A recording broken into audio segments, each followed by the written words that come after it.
বাংলার জনরবের পক্ষ থেকে আপনাদের সকলকে স্বাগত জানিয়ে বাংলার পরিস্থিতি যা তাতে সব কিছুতেই আমাদের মনে সন্দেহ এবং উদ্বেগ দানা বাঁধছে। সম্প্রতি রাজ্যের মুখ্যমন্ত্রী মমতা বন্দ্যোপাধ্যায় ভোটার লিস্টের নিয়ে যে মন্তব্য করেছেন, ভুতুড়ে ভোটার নিয়ে যে মন্তব্য করেছেন, তার পরিপ্রেক্ষিতে আমাদের যারা বিরোধী দলের নেতা তারা নানা রকমভাবে, বিরোধী দল বিশেষ করে বিজেপি নানা রকমভাবে প্রতিক্রিয়া ব্যক্ত করছিলেন বিজেপির নেতারা। কিন্তু শেষ পর্যন্ত দেখা গেল নির্বাচন কমিশনকে বিবৃতি দিয়ে বলতে হলো বা বিজ্ঞপ্তি প্রকাশ করে বলতে হলো যে একই এপিক নম্বরে একাধিক ভোটারের নাম থাকাটা ঠিক নয়, এবং সেটা শেষ পর্যন্ত তারা সিদ্ধান্ত নিয়েছে যে এটাকে আগামী 3 মাসের মধ্যে এটাকে পরিবর্তন করা হবে।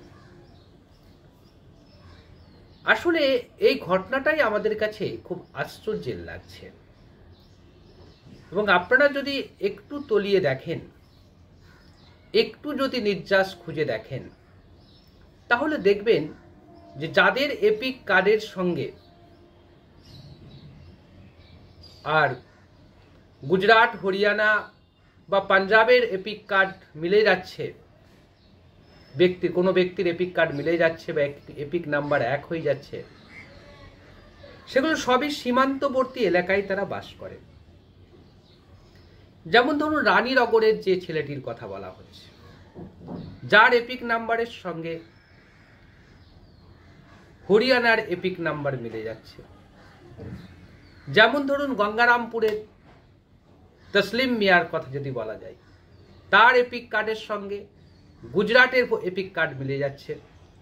যেমন ধরুন আপনি যদি মুর্শিদাবাদের বিস্তীর্ণ এলাকার এপিক কার্ডগুলো পরীক্ষা করেন, তাহলে দেখবেন বেশ কয়েকজনের নাম এপিক নাম্বারের সঙ্গে হরিয়ানা, পাঞ্জাব এবং গুজরাটের লোকেদের নাম মিলে যাচ্ছে বা এপিক নাম্বারটা এক হয়ে যাচ্ছে।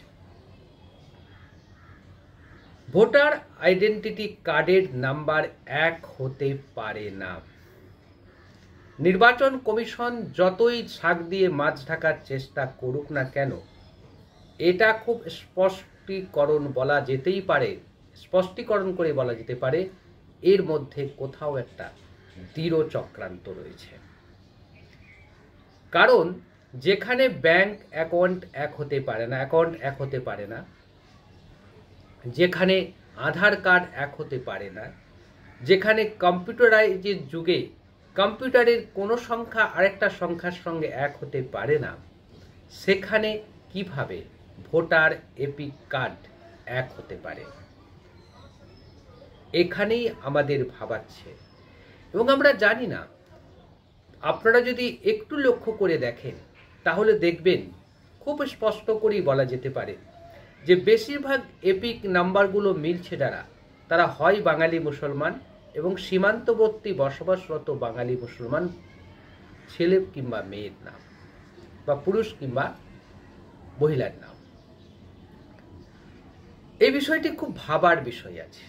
এখান থেকে অশনি সংকেত আমরা পাচ্ছি। কারণ এমন একটা সময় আসবে যে সময় বলা হবে একই এপিক কার্ডের দুটো নাম তো থাকার কথা নয়।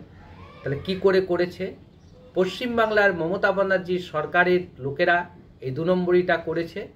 এই নাম্বারটা ভুল, অর্থাৎ এই নামটা ভুয়ো, এ নিশ্চিত বাংলাদেশি বলে যাদের একই এপিক নম্বর রয়েছে, গুজরাটের সঙ্গে যাদের বাংলার এপিক নম্বর রয়েছে, বিশেষ করে যদি তারা মুসলমান হয়, সংখ্যালঘু পরিবারের ছেলে মেয়ে হয়, তাদের কাছে সমূহ বিপদ যে আসতে চলেছে তা নিয়ে কোনো সন্দেহ নেই। এই বিপদ থেকে নিয়ে এখনো পর্যন্ত বাংলার কোনো সাধারণ সংখ্যালঘু নেতৃত্বকে আমরা দেখতে পেলাম না সরব হতে। মমতা বন্দ্যোপাধ্যায় সরব হয়েছেন, রাজনৈতিকভাবে সরব হয়েছেন। তার সরবতার ফলেই দেশের নির্বাচন কমিশনকে শেষ পর্যন্ত মাথা নত করতে হয়েছে, স্বীকার করতে হয়েছে ভুল হয়েছে, এবং তারা আগামী মঙ্গলবার তারা এই নিয়ে আলোচনায় বসবে তৃণমূল কংগ্রেসের প্রতিনিধিদের সঙ্গে। কিন্তু এটা তো ঠিক, এখন এ বাংলার সংখ্যালঘু সমাজের যারা ত্রাতা, যারা দাতা, যারা নিজেদিকে ত্রাতা বলেন, নেতা বলে দাবি করেন, সিদ্দিকুল্লাহ চৌধুরী, তোহা সিদ্দিকিরা কিংবা যারা নেতৃত্বে আছেন, তাদের উচিত এই মুহূর্তে পশ্চিমবাংলার প্রতিটা অঞ্চল ভিত্তিক এলাকায় এলাকায় গিয়ে সংখ্যালঘু পরিবারের ভোটার এপিক কার্ডের সঙ্গে অন্য রাজ্যের কোনো এপিক কার্ড মিলছে কিনা পরীক্ষা করা। না হলে কিন্তু একদিন খুব সংকটে পড়ে যাবেন আপনারা সকলেই। এটা বলতেই হবে। এখন থেকে আমরা যারা গ্রাম বাংলায় যারা বাস করে, আমরা যারা গ্রামের মানুষ, তারা সকলেই জানি যে আমরা সাধারণত কেউ ভোটার লিস্ট মিলিয়ে দেখতে চাই না। ভোটার লিস্ট মিলিয়ে দেখার জন্য এলাকার নেতারা থাকেন, তারা দেখে দিতেন। আগে সিপিএমের আমলে সিপিএমের গ্রাম কমিটির সেক্রেটারি তিনি বলতেন যে অমুক তোমার নামটা উঠে গেছে, এবছর ভোটের লিস্টে ভোট দিতে আসবে। এই খবরটা আমরা নেতাদের মাধ্যমে পেতাম। মানুষ এখনো সচেতন হয়নি, বিশেষ করে সংখ্যালঘু পরিবারের ছেলেমেয়েরা এখনো সেভাবে সচেতন হয়নি। তারা গিয়ে ভোট কেন্দ্রে গিয়ে ভোটার লিস্টে নাম উঠেছে কিনা দেখবে, কিংবা ইন্টারনেটের মাধ্যমে সার্চ করবে। এই গুরু দায়িত্বটা নিতে হবে যারা সংগঠন চালান, যারা সংখ্যালঘুদের জন্য লড়াই করেন, যাদের বিভিন্ন এনজিও আছেন, তারা এই রাস্তায় নেমে এই কাজটা তাদের করা উচিত বলে আমরা মনে করছি। এবং ওয়াকআপ নিয়ে আন্দোলন করুন, অসুবিধে নেই, সেটা যথেষ্ট গুরুত্বপূর্ণ। তার চেয়েও গুরুত্বপূর্ণ হচ্ছে ভোটার লিস্টে আপনার এপিক কার্ডের সঙ্গে গুজরাটের কোনো মানুষের এপিক কার্ড এক আছে কিনা সেটা মিলিয়ে দেখা, নচেত কিন্তু পস্তাতে হবে আপনাদের একদিন। শুধু এখানেই নয়, সংখ্যালঘুদের নিশানার মধ্যে এমনভাবে আনা হয়েছে, আপনারা দেখেছেন কয়েকদিন আগে মাফিকুল ইসলাম বলে এক বৃদ্ধ বয়স্ক ভদ্রলোককে যেভাবে ট্রেনের মধ্যে অপমান করা হয়েছে, ট্রেনে যাত্রী ছিলেন একটা মহিলা, ইয়াং মেয়ে, তরুণী, তা যেভাবে তার বাবার বয়সী লোককে চড় থাপ্পড় মারল। কারণ একটাই অপরাধ, হতে পারে কিছু ভুল হতে পারে, কিন্তু তা বলে একজন তরুণী যিনি মেয়ের বয়সী, তিনি এইভাবে ওই ভদ্রমহিলার ও ভদ্রলোকের উপরে এইভাবে টর্চার করবে ভাবা যায়নি, করা হয়েছে। কোথাও কোনো প্রতিবাদ নেই। প্রতিবাদে যারা গর্জে উঠছেন, যারা বলছেন, তাদেরকে বিভিন্ন রকমভাবে তাদের বিরুদ্ধে বিভিন্ন মতমভাবে তাদের বিরুদ্ধে অপবাদ দেওয়ার চেষ্টা চলছে। বিশেষ কয়েকজন ব্যক্তিকে দেখলাম ফেসবুকে, সোশ্যাল মিডিয়ায় নানা রকম উপাধি দেওয়া হচ্ছে। শুধু এখানেই নয়, চামাগ্রাম উচ্চ বিদ্যালয়ে এই উচ্চ মাধ্যমিক পরীক্ষাতে কিছু একটি মাদ্রাসার ছেলেমেয়েরা উচ্চ মাধ্যমিক পরীক্ষা দিতে গিয়েছিলেন। তাদের মধ্যে কয়েকজন 9 জন ছেলে কিছু সমস্যা নিয়ে টিচারদের উপরে হামলা করেছে। নিঃসন্দেহে নিন্দনীয় হামলা, নিঃসন্দেহে কড়া ব্যবস্থা নিতে হবে। তাতে দেখলাম একটি ইউটিউব চ্যানেলে তার হেডিং হচ্ছে দুধেল গায়েদের জন্যই নাকি এসব করা হচ্ছে, এবং দুধেল গায়েরাই এ রাজ্যে সবচেয়ে বেশি অশান্তির কারণ হয়ে দাঁড়াচ্ছে। কিন্তু একটা বাচ্চা ছেলে উচ্চ মাধ্যমিক পরীক্ষা দিতে গিয়ে যে কাণ্ডটা করেছে, নিঃসন্দেহে অন্যায় করেছে, সেটাকে একটা বিশেষ সম্প্রদায়ের নামে দাগিয়ে দেওয়াটা কি উচিত হয়েছে? উচিত হয়নি। তিনি আবার মঞ্চে দাঁড়িয়ে সাম্প্রদায়িক সম্প্রীতির কথা বলবেন, সম্প্রীতির বার্তা তিনি দেবেন।